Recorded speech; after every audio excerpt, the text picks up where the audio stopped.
Hello बच्चों, कैसे हैं आप सब और कैसी चल रही है आप लोगों की तैयारी।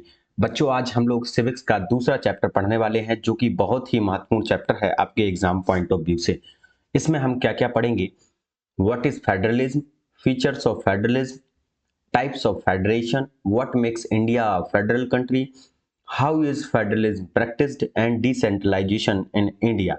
ये 6 टॉपिक्स पढ़ने वाले हैं। इन 6 टॉपिक्स में जो सबसे महत्वपूर्ण टॉपिक्स हैं याद रखिएगा, जिसमें फीचर्स ऑफ फेडरलिज्म, उसके बाद how is federalism practised and decentralisation in India. ये जो 3 टॉपिक्स हैं इनको हम लोग ज्यादा इस पे फोकस करने का प्रयास करेंगे। तो आइए शुरू करते हैं बिना किसी देरी के। सबसे पहले समझते हैं what is federalism. It is the system of government in which power is divided among different level of government and guaranteed by the constitution is known as federalism। Basically federalism एक तरीके की व्यवस्था है, सरकार की व्यवस्था है, जिसमें हम देखते हैं कि अलग अलग लेवल पे सरकारें होती हैं। सेम लेवल पे नहीं, याद रखिएगा, अलग अलग लेवल पे, जिसमें एक लेवल टॉप लेवल होगा, देन फिर उसके नीचे वाले लेवल होंगे। जैसे कि टॉप लेवल पर आपकी सेंट्रल गवर्नमेंट होती है, देन फिर स्टेट गवर्नमेंट और सबसे नीचे लोकल गवर्नमेंट। बेसिकली यहाँ आप देखेंगे कि जो पावर का डिस्ट्रीब्यूशन है, जिसमें पावर सबसे अधिक सेंट्रल गवर्नमेंट के पास में, उसके बाद उससे कम है स्टेट गवर्नमेंट के पास और सबसे कम है लोकल गवर्नमेंट के पास। और याद रखना, ये जो पावर है इस किसके द्वारा गारंटेड है? ये कॉन्स्टिट्यूशन के द्वारा इसको गारंटी दी गई है कि ये जो पावर का डिस्ट्रीब्यूशन है ये ऐसा ही रहेगा। और ये कहां पर लिखा हुआ है? कॉन्स्टिट्यूशन के अंदर। सो याद रखना, फेडरलिज्म एक तरीके का सिस्टम ऑफ गवर्नमेंट है जहां पर अलग अलग लेवल की गवर्नमेंट के बीच में पावर को डिस्ट्रीब्यूट किया जाता है। ये बात क्लियर है? अगर क्लियर है तो फिर हम देखते हैं कि फीचर्स ऑफ फेडरलिज्म क्या होते हैं। फीचर्स ऑफ फेडरलिज्म में सबसे इंपॉर्टेंट फीचर है, जो कि हमारा सबसे पहला फीचर है, एट लीस्ट 2 और more level of government. At least, कम से कम 2 लेवल की गवर्नमेंट होनी चाहिए, कम से कम। जैसे कि आपकी सेंट्रल गवर्नमेंट मोदी जी वाली गवर्नमेंट और स्टेट गवर्नमेंट योगी जी वाली गवर्नमेंट। बाकी हमारे भारत देश के अंदर 2 और मोर लेवल में हम देखते हैं थर्ड लेवल ऑफ गवर्नमेंट भी बनाई गई है, जिसे हम लोग कहते हैं लोकल सेल्फ गवर्नमेंट। क्या कहते हैं? Local self government. सो इस बात को आपको याद रखना है। 3 लेवल की गवर्नमेंट है हमारे भारत देश के अंदर। Powers are defined by the constitution, और जो पावर्स हैं वो किसके द्वारा डिफाइन की गई है? कॉन्स्टिट्यूशन के द्वारा डिफाइन की गई है। इस बात को भी हमें अच्छे से याद रखना है। इसका मतलब सबसे पहला फीचर क्या रहेगा? एटलीस्ट 2 लेवल ऑफ गवर्नमेंट, कम से कम 2 होनी चाहिए, उससे अधिक हो सकती है। पावर किसके द्वारा डिफाइंड होगी? कॉन्स्टिट्यूशन के द्वारा। Clearly defined jurisdiction. जुरिस्डिक्शन का मतलब होता है कार्य क्षेत्र। क्या कहते हैं इसके लिए? हम लोग कार्य क्षेत्र बोलते हैं। कार्य क्षेत्र, या इसी को हम कहेंगे, या दूसरी भाषा में हम बोल सकते हैं, at what extent we can use your power, we can use our power, है ना। At what extent we can use our power, है ना। किस एक्सटेंट तक हम पावर को यूज कर सकते हैं, कहां तक मतलब अपनी पावर का इस्तेमाल कर सकते हैं। फॉर एग्जांपल ऐसे समझो कि स्कूल का प्रिंसिपल है, तो उनका कहां पर चलेगा? स्कूल के अंदर चलेगा, है ना, स्कूल के बाहर नहीं चलेगी, है ना। वैसे ही प्रधानमंत्री हैं, उनकी पूरे देश के अंदर चलेगी। सीएम साहब हैं, तो सीएम की उस पर्टिकुलर स्टेट के अंदर पावर चलेगी। सो बेसिकली यहां पर हम क्या बोल सकते हैं? At what extent we can use our power, है ना। या जो गवर्नमेंट्स हैं वो कहां तक अपनी पावर का इस्तेमाल कर सकती हैं, उसके लिए अलग से डिफाइन किया गया है। अलग अलग लिस्ट के अंदर ये चीज हमें दे रखी है कॉन्स्टिट्यूशन के अंदर। जुरिस्डिक्शन डिफाइन करके रखा है, जैसे यूनियन लिस्ट है, स्टेट लिस्ट है, कॉन्करेंट लिस्ट है। इन अलग अलग लिस्ट के अंदर कॉन्स्टिट्यूशन में पहले से प्री डिफाइंड है कि जो सेंट्रल गवर्नमेंट है या मोदी जी वाली गवर्नमेंट है वो कौन कौन से सब्जेक्ट्स के ऊपर अपने कानून बना सकती है या कहां कहां पर वो काम करेगी। ऐसे ही स्टेट गवर्नमेंट्स, और कौन करंट लिस्ट में लिखा है कि state government plus union government ये दोनों ही मिलकर के कहां पर अपने कानून बनाने का निर्माण कानून बेसिकली बना सकती हैं, जिसमें आप जैसे सेंट्रल गवर्नमेंट, कॉन्करेंट लिस्ट और स्टेट लिस्ट। यूनियन लिस्ट में आप देखेंगे कि डिफेंस हो गया, बैंकिंग हो गया, करेंसी हो गया, फॉरेन अफेयर्स और कम्युनिकेशन। याद रखना, इसमें से 2-3 तो आपको याद रखने ही रखने हैं। जैसे डिफेंस याद रख लो, जैसे भारत की सेनाएं हो गई, आर्मी हो गई, नेवी हो गई, और उसके साथ साथ में आपकी आपकी एयरफोर्स हो गई। बैंकिंग सिस्टम जैसे आरबीआई का नाम आपने सुना होगा, रिजर्व बैंक ऑफ इंडिया, है ना, करेंसी वगैरह, फॉरेन अफेयर्स, ये सब यूनियन लिस्ट है या सेंट्रल गवर्नमेंट के अंडर आते हैं और सेंट्रल गवर्नमेंट ही इन सभी पे अपना काम करने का प्रयास करती है या लॉ मेकिंग का काम करती है। बाकी स्टेट लिस्ट के अंदर स्टेट की पुलिस आती है, ट्रेड वगैरह, एग्रीकल्चर हो गया, इरिगेशन हो गया, ये सब स्टेट के सब्जेक्ट है। याद रखना इन सब पे कानून कौन बनाएगा? स्टेट गवर्नमेंट यहाँ पर कानून बनाने का प्रयास करेगा, ठीक है ना। पुलिस हो गया, ट्रेड, एग्रीकल्चर एंड इरिगेशन। कौन करंट लिस्ट में? हम एजुकेशन देखते हैं, फॉरेस्ट देखते हैं, ट्रेड देखते हैं, मैरिज, एडॉप्शन, सक्सेशन, ठीक है। सो मैरिज, एडॉप्शन और एजुकेशन, इनको याद रखना, ये कॉन्करेंट लिस्ट के अंदर आते हैं। मतलब यहां पर सेंट्रल गवर्नमेंट भी लॉ बना सकती है प्लस स्टेट गवर्नमेंट भी लॉ बना सकती है, मतलब दोनों गवर्नमेंट्स मिलकर के लॉ बना सकती हैं। इस बात को आपको ध्यान से याद रखना है, ठीक है। सो तीन फीचर्स हो गए। चौथा फीचर है सुप्रीम कोर्ट और different courts interpretation of the constitution. मतलब कॉन्स्टिट्यूशन के अंदर जो बातें लिखी हुई हैं उनको बताने के लिए, उनको समझाने के लिए, उनको इंटरप्रेट करने के लिए कौन होना चाहिए? सुप्रीम कोर्ट होना चाहिए या हाई कोर्ट होना चाहिए या जिसे ही हम बोलेंगे जुडिशरी होनी चाहिए। क्या होनी चाहिए? जुडिशरी होनी चाहिए। जुडिशरी या न्यायपालिका जिसे हम कहते हैं। सो न्यायपालिका क्या करेगी? अगर कोई भी कॉन्फ्लिक्ट होगा स्टेट गवर्नमेंट के बीच में और लोकल गवर्नमेंट के बीच में तो उसको सॉल्व करने का काम करेगी और उसके साथ साथ में कॉन्स्टिट्यूशन के अंदर जो भी बातें लिखी हुई हैं उनका क्या मतलब होता है ये भी समझाने का काम करेगा, ठीक है। सुप्रीम कोर्ट्स या हाई कोर्ट्स की हम बात करें या ओवरऑल जुडिशरी की हम बात करें, ठीक है। उसके बाद पांचवा कानून फीचर है फेडरलिज्म का, unilaterally law can not be changed. मतलब जैसे आपने देखा कि यूनियन लिस्ट है, स्टेट लिस्ट है और कॉन्करेंट लिस्ट है। इन लिस्ट के अंदर अलग अलग कानून बनाने के लिए हमें सब्जेक्ट्स दे रखे हैं कि कौन कौन से विषय पे आप कानून बना सकते हैं। अब एक दिन सेंट्रल गवर्नमेंट का मन किया कि यार ये जो स्टेट गवर्नमेंट है ये एजुकेशन पे भी लॉ बना सकती है, उसके साथ साथ में ट्रेड के ऊपर भी लॉ बना सकती है, पुलिस के ऊपर भी बना सकती है। हमें ये मजा नहीं आ रहा है, हम ही क्या करेंगे, इन पे भी कानून बनाएंगे। तो क्या ऐसे हो सकता है? ये एकदम ही जज्बात हालात सब कुछ बदलने का प्रयास कर रही है यूनियन गवर्नमेंट, तो ऐसा कर सकती है? नहीं, ऐसा बिल्कुल भी नहीं किया जा सकता है।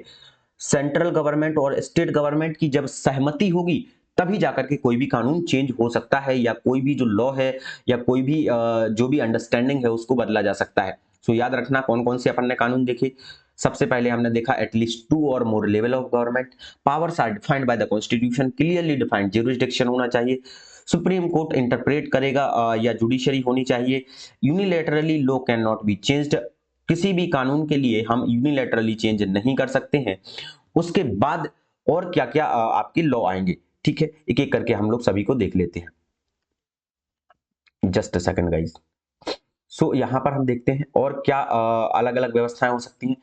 जैसे आप सोचो, आपने सेंट्रल गवर्नमेंट स्टेट गवर्नमेंट के बीच में अलग अलग लॉज बना दिए, लेकिन आप सोचो कि आपने ट्रिप का प्लान किया है ना, आपने सोचा कि बढ़िया ट्रिप पे जाएंगे, मौज करेंगे और दोस्तों और यारों के साथ में बढ़िया से पार्टी वार्टी होगी, है ना। लेकिन पापा से चाहिए थे पैसे और पापा ने मना कर दिया पैसे देने के लिए, तो क्या आपकी ट्रिप हो पाएगी? कितनी भी बढ़िया व्यवस्थाएं बना लो, कितना भी आप प्लानिंग कर लो, लेकिन अगर पैसे नहीं होंगे स्टेट गवर्नमेंट के पास में, तो क्या स्टेट गवर्नमेंट सेंट्रल गवर्नमेंट के बिना काम कर पाएंगी? नहीं कर पाएंगी सर। इसलिए सेंट्रल गवर्नमेंट के पास में जो भी जीएसटी आता है या जो पैसे आते हैं गुड्स एंड सर्विसेज टैक्स, तो इसके द्वारा सेंट्रल गवर्नमेंट के पास में पैसा आता है। तो अब जो भी पैसे आते हैं उस पैसे का डिस्ट्रीब्यूशन होना चाहिए, एटलीस्ट फिक्स रहना चाहिए, ताकि स्टेट के लिए ऑटोनॉमी मिल पाए। ऑटोनॉमी का मतलब होता है उसको अपनी डिसीजन मेकिंग पावर मिल पाए कि जो भी वो चाहते हैं वो आराम से अपने खुद से डिसीजन लेकर के काम कर पाए, स्टेट गवर्नमेंट्स बेसिकली, ठीक है ना। सो इस बात को हमें समझना जरूरी है कि कितनी भी बढ़िया व्यवस्था बना ले, अगर पैसे का डिस्ट्रीब्यूशन नहीं है तो फिर स्टेट गवर्नमेंट काम नहीं कर पाएंगी। तीसरी और 7th नंबर का जो फीचर है mutual trust between the governments. मतलब जो स्टेट की गवर्नमेंट है और सेंट्रल गवर्नमेंट है, अगर इनके बीच में म्यूचुअल ट्रस्ट नहीं होगा, सोचो सेंट्रल गवर्नमेंट को भरोसा ही नहीं है स्टेट गवर्नमेंट के ऊपर या स्टेट गवर्नमेंट को सेंट्रल गवर्नमेंट के ऊपर भरोसा नहीं है, तो फिर कैसे काम चल पाएगा? या दोनों जो भी कानून बनाए गए हैं उनको एक्सेप्ट ही नहीं करें, acceptance of the laws of each government, अगर वो कहें कि नहीं ये जो कानून बनाया गया है इसको हम नहीं मानते, तो फिर कैसे हो पाएगा काम? तब भी दिक्कत वाली बात है। इस बात को आप समझ पा रहे हैं कि फेडरलिज्म का मतलब ही यही है कि हमें पावर को डिस्ट्रीब्यूट करना है, डिवाइड करना है अलग अलग लेवल पर। और अलग अलग लेवल पे आपने पावर डिवाइड की और आपने फाइनेंशियल ऑटोनॉमी नहीं दी, अंडरस्टैंडिंग ही नहीं है आपको एक दूसरे के ऊपर, या ट्रस्ट नहीं है, तो फिर कैसे चल पाएगा फेडरलिज्म? क्या इस बात को आप समझ पा रहे हैं? सो हमारे लिए कोर्ट्स की व्यवस्था होनी चाहिए, सुप्रीम कोर्ट, हाई कोर्ट्स, अलग अलग डिस्ट्रिक्ट कोर्ट्स, मेट्रोपॉलिटन कोर्ट्स, ये हमारा सुप्रीम कोर्ट है ना। और आप देखो सुप्रीम कोर्ट का जो स्ट्रक्चर है वो लगभग एक तराजू के जैसा दिखेगा, है ना, तराजू तो आप समझते ही हो। सो तराजू में लाइक ये न्याय करने जैसी व्यवस्था आप यहाँ पर देखेंगे, है ना, कि किसी का पल्ला भारी नहीं होना चाहिए। अपन को क्या करना है, नेचुरल जस्टिस करना है, सबको न्याय देना है बराबर का, है ना, चाहे वो गरीब हो चाहे अमीर हो, कोई भी हो, है ना। So at least two or more level of governments, powers are defined by the constitution, clearly defined jurisdiction में यूनियन लिस्ट, स्टेट लिस्ट और concurrent list. Supreme court interpret करेगा कॉन्स्टिट्यूशन को, यूनिलेटरली किसी भी कानून को बदला नहीं जा सकता है। इन सभी बातों को याद रखना बहुत अच्छे से, ये सब का सब बहुत महत्वपूर्ण है। और फाइनली लास्ट में है कि हमें जो ऑब्जेक्टिव है फेडरलिज्म लाने का, ऑब्जेक्टिव क्या है हमारा, है ना। सो इस ऑब्जेक्टिव को भी समझना हमें बहुत ज्यादा महत्वपूर्ण है ना। ऑब्जेक्टिव बेसिकली ये है कि हमें अपने भारत देश की यूनिटी और इंटीग्रिटी को क्या करना है, इनहेंस करना है, बढ़ाना है, कि हमारी जो एकता है और अखंडता है उसको हमें क्या करना है, बढ़ाना है, और अच्छे से हमारा देश रह पाए, बाहर के जो आतंकी हमारे देश को तोड़ने का प्रयास करते हैं वो ना कर पाए। तो हम पावर को डिस्ट्रीब्यूट करेंगे, डिवाइड करेंगे, तभी तो खुश रहेगा परिवार, है कि नहीं, तभी तो खुश रहेंगे भारत के लोग। और उसके साथ साथ में हमें जो भारत के अंदर इतनी ज्यादा डाइवर्सिटी है, अलग अलग धर्म के लोग हैं, अलग अलग जाति के लोग हैं, अलग अलग संप्रदाय के लोग हैं, उन सभी को एक साथ में एकोमोडेट करके भी रखना है। सो क्या ये बात आपको समझ आ रही है? ऑब्जेक्टिव क्या है? दो ऑब्जेक्टिव है, हमें अपने प्यारे भारत की यूनिटी और इंटीग्रिटी को बचा के रखना है ना।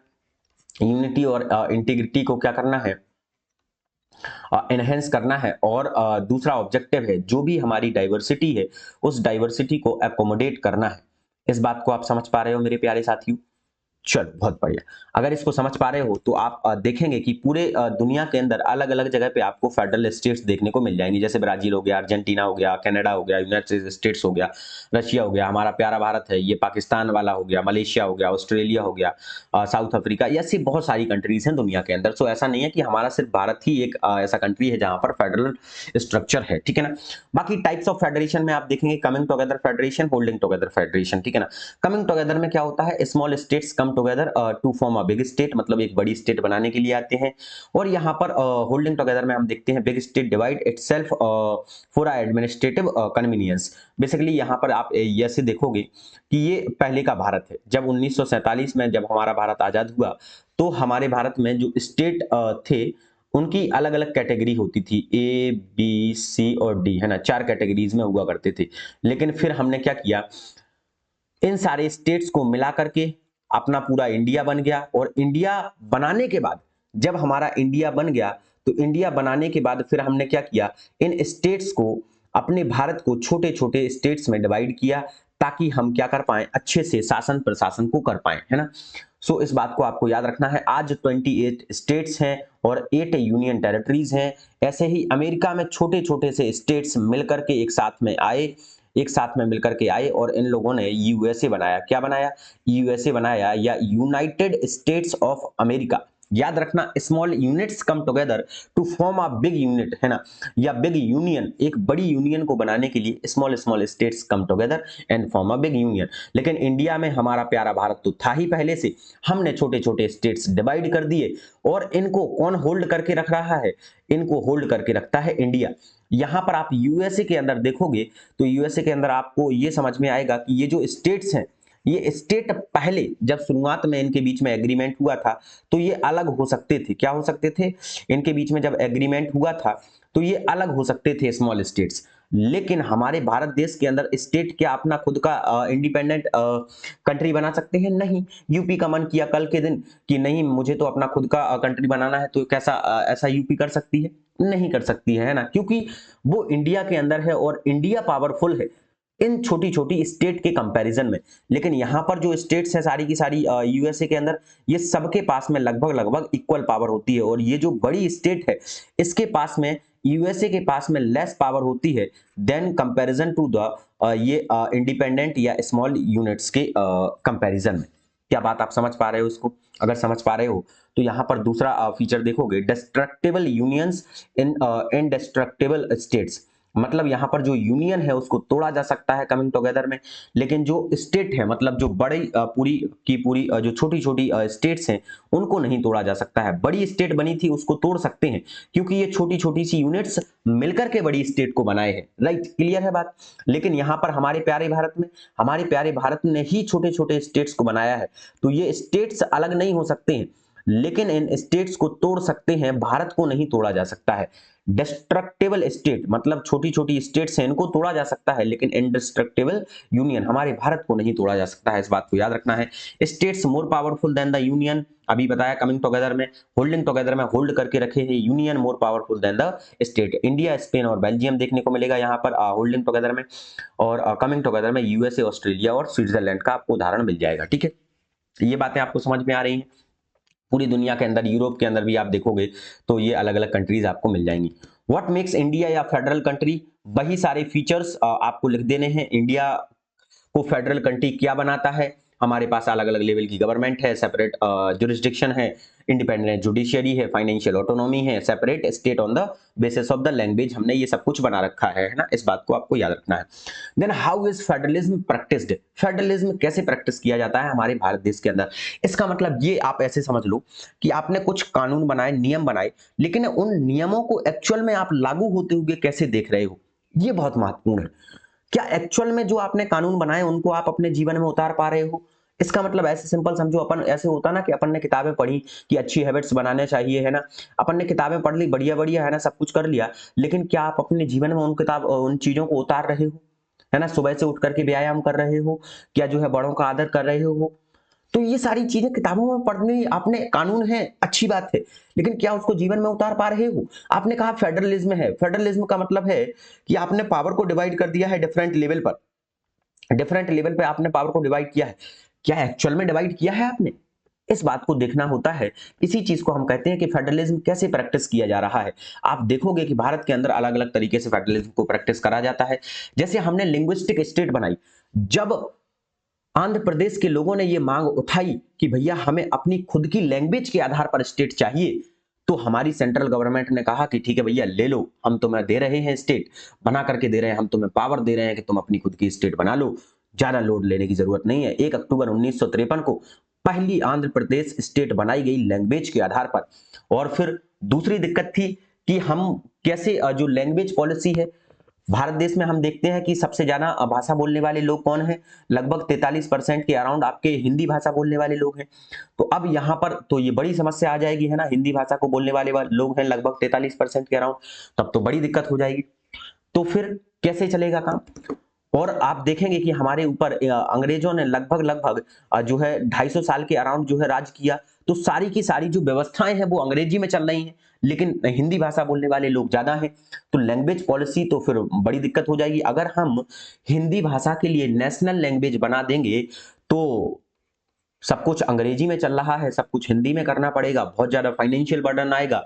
और साउथ इंडिया में हम देखते हैं कि वहां पर हिंदी बोल भी नहीं पाते हैं बहुत सारे लोग, जो लोकल लैंग्वेजेस हैं उनको ज्यादा प्रेफरेंस दी जाती है, फिर तो दिक्कत हो जाएगी, कॉन्फ्लिक्ट हो जाएगा, लोगों को लगेगा कि हम तो इस देश के हैं ही नहीं, क्योंकि हमारे भाषा को तो कोई महत्व नहीं दिया जाता है।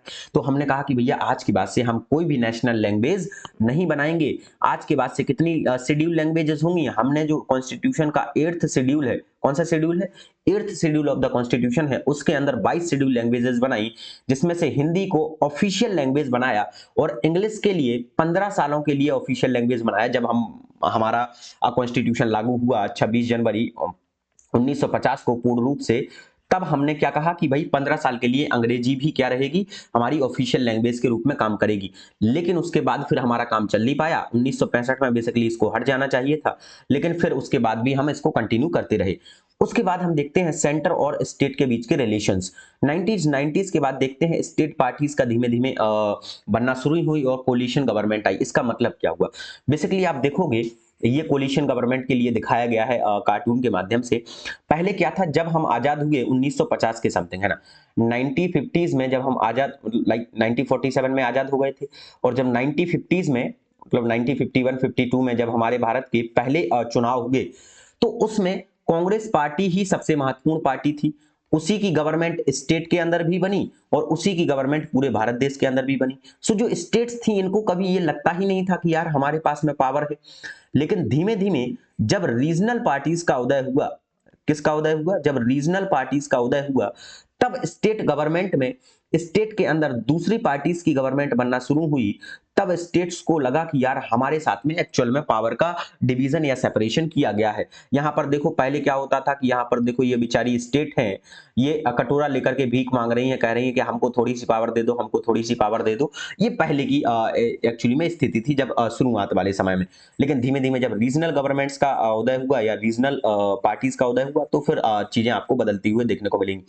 तब लगेगा कि यार हाँ, एक्चुअल में हमारे भारत देश के अंदर फेडरलिज्म है। कोलिशन गवर्नमेंट को इस चित्र के माध्यम से दिखाया गया कि ये बहुत ही विस्फोटक गवर्नमेंट होती है। कब ये गिर जाए कुछ पता नहीं है, है ना। ये देखो राजा साहब बैठे हैं, बहुत खतरनाक स्थिति यहाँ पर हो जाएगी, है ना। क्या बात समझ में आ रही है? How is federalism practice? And the last topic is decentralisation in India. Decentralisation में पहले हमें समझना है सेंट्रलाइजेशन। सेंट्रलाइजेशन का मतलब होता है कि भाई सारी की सारी पावर एक ही जगह पे है। सोचो, जैसे आज हमारे भारत के अंदर स्टेट की गवर्नमेंट होती है और सेंटर की गवर्नमेंट होती है और लोकल गवर्नमेंट होती है।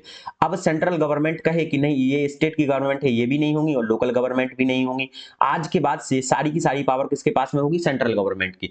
तो ऐसे स्ट्रक्चर ऑफ गवर्नमेंट को हम क्या कहेंगे? सेंट्रलाइज्ड गवर्नमेंट कहेंगे, ठीक है ना। अब इस सेंट्रलाइज्ड गवर्नमेंट को हमें क्या करना है? डिसेंट्रलाइज। मतलब हमें इस पावर को डिवाइड करना है, अलग अलग स्टेट्स को देना है, अलग अलग लोकल लेवल पे देना है। सो हमने कहा कि डिसेंट्रल कर दो पावर के लिए। डिसेंटर करने का मतलब अलग अलग सेंटर पे पावर को डिवाइड कर देना, बेसिकली ये चीज आपकी हो जाएगी। क्या ये बात आपको समझ में आ पा रही है? अगर समझ आ रही है तो क्या किया कि हमने अपने भारत देश के अंदर पहले भी बेसिकली क्या था, हमारे जब हम आजाद हुए तो उसके बाद 1952 के अंदर कम्युनिटी डेवलपमेंट प्रोग्राम चलाया गया और नेशनल एक्सटेंशन सर्विस प्रोग्राम 1953 के अंदर।